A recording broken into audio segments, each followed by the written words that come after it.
Imagine being a child awakened in the middle of the night by a Black Hawk helicopter landing on your roof. Imagine an armed stranger entering your home and forcibly removing you from your bed, zip tying your hands, separating you from your family, and detaining you in a dark van for hours. This didn't happen in some faraway authoritarian regime. It happened right here in Chicago, right here in the United States of America. The reports of excessive use of force against children is unconscionable. And the way many innocent residents who lived in the building were treated is appalling. In response, I've directed the Illinois Department of Children and Family Services and the Illinois Department of Human Services to provide support and to evaluate the treatment of the children who were traumatized. If they find suspected abuse or neglect by federal agents, the state will be taking every possible action to hold those individuals accountable. Now, I'd like to turn to some examples of the more egregious actions that we've seen from ICE, CBP, and the other federal agents.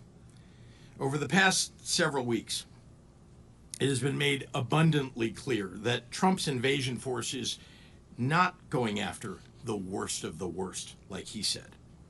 They're harassing and detaining many people based only on the color of their skin.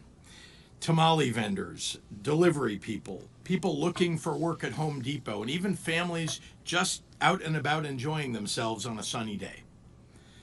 Dasha Ramirez, an 8-year-old girl, and her family were detained by federal agents while enjoying a day in Millennium Park.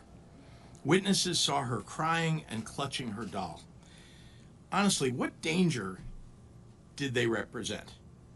What is it that they presented that was so awful?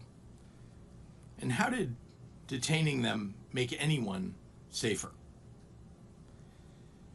Federal agents have been openly carrying assault rifles downtown, racially profiling people, and based on that, demanding proof of citizenship, and snatching people up in our neighborhoods without a judicial warrant.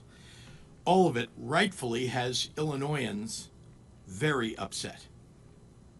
In the small suburban village of Broadview, with a population of 8,000, federal agents have turned 2 blocks of protest areas into a war zone by firing chemical agents and tear gas at peaceful protesters. They've used rubber bullets and flashbangs. Agents reportedly unholstered their guns and pointed them at peaceful protesters. They arrested a journalist who was a bystander, and they fired a chemical weapon at a CBS reporter in her car. They even detained Juan Munoz, an Oak Park trustee, and they're detaining people for extended periods in a facility not designed for that purpose. After seeing this, I could not, in good faith, allow federal agents to continue inciting people who were there to express their First Amendment rights.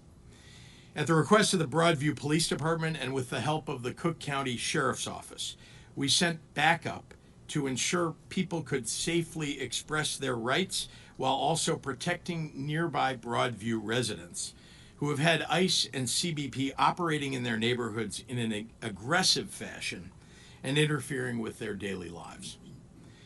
As someone who has myself peacefully protested since I was a kid, I understand the sentiments on the ground from some of the advocates, but I want to say this: peaceful protesters are welcome. Federal agents who abuse their position to terrorize Illinoisans and incite violence are not welcome. They aren't receiving any orders from Trump to cease and desist their aggressive behavior. Remember, they answer only to Trump, not to the people of Illinois.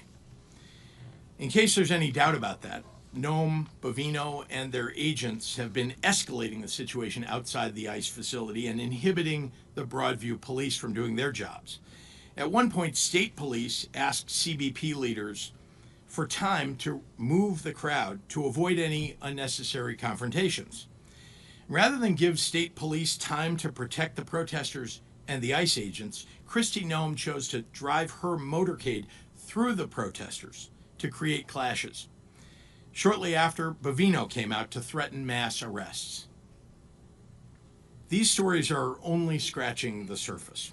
While all of this happened, we got reports that tear gas was unnecessarily thrown by agents at people on a busy street in Logan Square, right near an elementary school and a grocery store. A Chicago alderman at a hospital asked masked officers some questions about someone that they detained, and she was arrested for it.